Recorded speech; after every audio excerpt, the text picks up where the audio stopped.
పాజిటివ్గా as long as ఏమనుకున్నా నేనేం పట్టించుకోలేదు. నెగిటివ్గా అనుకున్నా కూడా నేను పట్టించుకోలేదు. సో పాజిటివ్గా ఉన్నప్పుడు కూడా నేను పెద్దగా పట్టించుకోవాలనుకోవట్లేదు. ఐ విల్ జస్ట్ నా పని నేను చేసుకుంటూ పోతాను. మీకు నచ్చితే చాలా హ్యాపీ ఫీల్ అవుతాను, నచ్చకపోతే నచ్చేదాకా చేస్తాను. కాదు, ఎందుకు ఈ టైటిల్ రామ్ నగర్? ఓకే, బన్నీ అని పెట్టుకోవాలేంటి ఆ క్యారెక్టర్కి? ఏమో మరి డైరెక్టర్ గారు బన్నీ అని పెట్టారు. సినిమాలో అందరూ బన్నీ బన్నీ అని పిలుస్తారు. సో వాడు రామ్నగర్లో ఉంటాడు. డాడీ ఇంకా డైరెక్టర్ గారు ఇద్దరు అనుకొని రామ్నగర్ బన్నీ అని సెట్ చేశారు. నాకేం అబ్జెక్షన్ లేకుండా అండ్ నాకు నచ్చింది కూడా. అండ్ ఇంకొక రీజన్ వచ్చేసి, ఒకవేళ ఫ్యూచర్లో ఎప్పుడైనా ఇది హిందీలో డబ్బింగ్ అయినా లేకపోతే వేరే లాంగ్వేజ్ ఏమైనా అనుకున్నా కూడా, రామ్నగర్ అనేది ఎవ్రీ స్టేట్లో ఎవ్రీ సిటీలో ఒకటి పక్కా ఉంటుంది అనమాట రామ్నగర్ అనేది. సో ఎక్కడైనా ప్రాబ్లం రాదు రామ్నగర్ బన్నీ అని చెప్పి అలా రామ్నగర్ బన్నీ.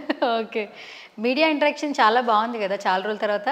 బిఫోర్ గ్లిమ్స్ అప్పటికి ఇప్పటికి చేంజ్ వచ్చింది కదా టీజర్ చూసాక, నువ్వు గమనించావా చంద్రహాస్? లేదండి, నేను మిర్రర్ లాంటి పర్సన్. నాకు ఇప్పుడు మీరు మంచిగా మాట్లాడితే నేను మంచిగా మాట్లాడేస్తాను, చెడ్డగా మాట్లాడితే కూడా నేను చెడ్డగా మాట్లాడతాను, అంతే. ఇంకా ఐఎమ్ మిర్రర్ పర్సన్ అంతే. ఓకే, సో నేను అంతే, ఎవరు ఎలా మాట్లాడతాను, బట్ నేను ఆ మూమెంట్ దాకే చూస్తాను. ఒకవేళ మనకి ఇద్దరికి ఏమైనా గొడవ అయినా కూడా నేను మళ్ళీ గంట తర్వాత నాకు గుర్తుండదు ఆ గొడవ.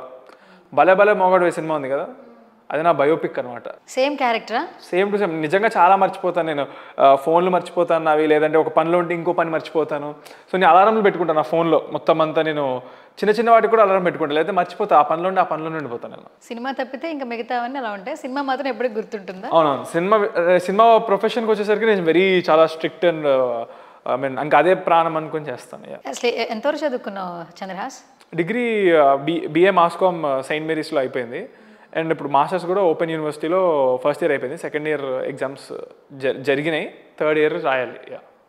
సెకండ్ ఇయర్ రిజల్ట్స్ రాలేదు. ఫస్ట్ ఇయర్ అయితే ఆల్ క్లియర్, సెకండ్ ఇయర్ ఏమొస్తే తెలియదు ఇంకా.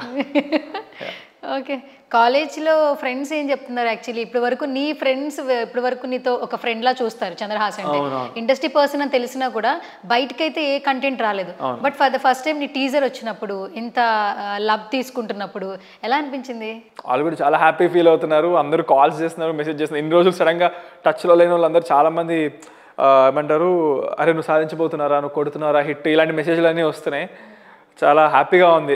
అందరిని గుర్తుపెట్టుకొని మెసేజ్ చేస్తున్నారని ఇలా అవి చూస్తుంటే నాకు. నెక్స్ట్ ఆ డిగ్రీ కంప్లీట్ చేస్తావా లేదా సినిమాల్లో ఉండిపోతావా బ్యాక్ టు బ్యాక్? అదే అనిపిస్తుంది. ఎందుకంటే అది సంవత్సరానికి ఒకసారి ఎగ్జామ్స్ వస్తాయి. నెక్స్ట్ టైం నాకు ఎగ్జామ్స్ వచ్చినప్పుడు మేబీ నేను షూటింగ్లోనే ఉంటానేమో అనిపిస్తుంది మరి. అండ్ ఈసారి వచ్చినప్పుడు కూడా 2 ఎగ్జామ్లు మిస్ అయ్యాయి. అది మళ్ళీ ఇప్పుడు అవి పక్కా బ్యాక్లాగ్ పడినప్పుడు వెళ్ళాలి. అప్పుడు నాకు షూటింగ్లో ఉండే అనమాట. సో 4 రాశాను, ఇంకా 2 రాయలేకపోయా. సో ఆ థర్డ్ ఇయర్ది ఇది కలిపి రాయాలి. చూస్తాను. నాకైతే ఇంకా లైట్ తీసుకోవాలనే ఉంది. లైట్ తీసుకుంటావా? చూద్దాం, తెలియదు నాకు కూడా థర్డ్ ఇయర్ అయ్యే వరకు.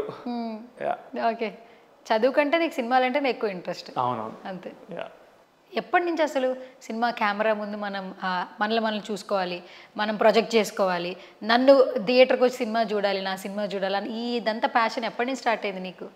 నాకు నా ఇంటర్ అయిపోయిన తర్వాత 11th and 12th +1 +2 అయిపోయిన తర్వాత ఇంకా ఫిక్స్ అయ్యాను. ఆలోచించుకున్నా, దేనికి చదువుతున్నా, ఎందుకు చదువుతున్నా, అసలు ఏమవుదాం అనుకుంటున్నా ఆలోచిస్తే ఇదే బెటర్. నాకు ఇలా అందరిని నవ్వించడం, ఇలా ఎంటర్టైన్ చేయడం ఇష్టం కాబట్టి ఈ ఫీల్డ్ కరెక్ట్ అని డిసైడ్ అయ్యి ఇదని గట్టి ఫిక్స్ అయ్యి మా డాడీకి చెప్పా. సో అప్పుడు ఫిక్స్ అయ్యాను. అందుకే డాన్సింగ్ స్కూళ్ళు, జిమ్నాస్టిక్ స్కూళ్ళు అన్నీ ఇంకా అయిపోయి ఇంకా సినిమాలోకి వచ్చావు. ఏది ప్రొఫెషనల్గా ఏది లేదు, బట్ అన్నీ ఎప్పుడు నేను చేస్తూ ఉంటే టచ్లో ఉంటాను అనమాట. అవన్నీ ఇప్పుడు నాకు హీరోకి చాలా పనికి వస్తున్నాయి. కానీ ఈ టీజర్ చూస్తే బాడీ చాలా ఈజీగా ఉంది నీది, అలాగే మురళీధర్ గారిది అసలు నెక్స్ట్ లెవెల్ ఉంది. ఇప్పటి వరకు మాకేంటంటే ఆయన చూస్తే మాకు డీజే టిల్లు, సిద్ధు గుర్తొస్తారు. ఇప్పుడు నెక్స్ట్ ఇంకా మీ ఇద్దరి క్యామియో కొంచెం డిఫరెంట్గా ఉంటుందేమో, ఇది కూడా కొంచెం ఎంజాయ్ చేస్తాం అనిపిస్తుంది. ఏంటి అసలు మీ ఇద్దరికి యాక్టివేషన్? ఎందుకంటే ఒకటి డైలాగ్ ఉంటుంది, ఎప్పుడు కూడా మనం చెప్తాం మా ఫాదర్ అని లేదా మా సన్ అని. ఇక్కడ నేను వాళ్ళ ఫాదర్ని అని చెప్పడం మాత్రం నిజంగా చాలా క్వైట్ ఫన్నీగా ఉంది యాక్చువల్లీ. చాలా బాగుంటుంది అసలు. నాకైతే ద మోస్ట్ ఫన్నీయెస్ట్ సినిమా మొత్తంలో. సినిమా అంతా ఫన్నే, కానీ నాకు మురళీధర్ గారితో సీన్లు చాలా నచ్చాయి నాకు. ఆయన కామెడీ టైమింగ్ కానీ, ఆ తెలంగాణ యాసలో ఆయన చెప్పడం కానీ అదరగొట్టేసారు అనిపించింది నాకు. చాలా ఆయనకి లైఫ్లో కూడా చాలా టైం పట్టింది ఆ బ్రేక్ రావడానికి. బట్ వచ్చినప్పుడు ఆయన ఎంత ప్రాపర్గా యూటిలైజ్ చేయాలో అంత ప్రాపర్గా యూటిలైజ్ చేస్తున్నారు. And it was very happy working with him. ఆయన క్యాలిబర్, ఆయన ఏంటనేది ఒక పర్సన్ నాకు it was very good experience, చాలా హ్యాపీ ఫీల్ అయ్యాను. బేసికలీ డాడీ ఏంటంటే సెట్లోకి వస్తే ప్రభాకర్ కనిపించడు, ఒక పని రాక్షసుడు కనిపిస్తారని టెక్నీషియన్స్ అందరూ చెప్తూ ఉంటారు, ఆయనతో వర్క్ చేసిన అందరూ కూడా. అండ్ డాడీ ఆల్మోస్ట్ ఉన్నారు అంటే కథలు అయిన తర్వాత శ్రీనివాస్ గారిని డైరెక్ట్ చేసినా కూడా నాన్నగారు కూడా ఉంటారు కదా, ఏదైనా ఒక సీన్ చేసేటప్పుడు మానిటర్లో నువ్వు ఇలాగే చేయాలి అలా చేయాలి అలా చెప్పిన సందర్భం భయపడ్డావా లేదా ఓకే అని మళ్ళీ ఆయన చెప్పినట్లే? లేదు, భయం ఏమి ఎప్పుడు లేదు, ఎందుకంటే ఆయన ఎంత పని రాక్షసుడైనా he is always very cool person on the set. And whatever he tells it's for the betterment only. And ఆయన చెప్పిన తర్వాత 100% రైట్ అనిపిస్తుంది. అండ్ నాకే కదా డైరెక్టర్ గారికి కానీ అప్పుడప్పుడు నేను చెప్పే డాడీ కూడా he takes constructive criticism. There is no భయం అనే ఆస్పెక్ట్ లేదు అసలు. So we all work together for the best output అనమాట. So we are all confident.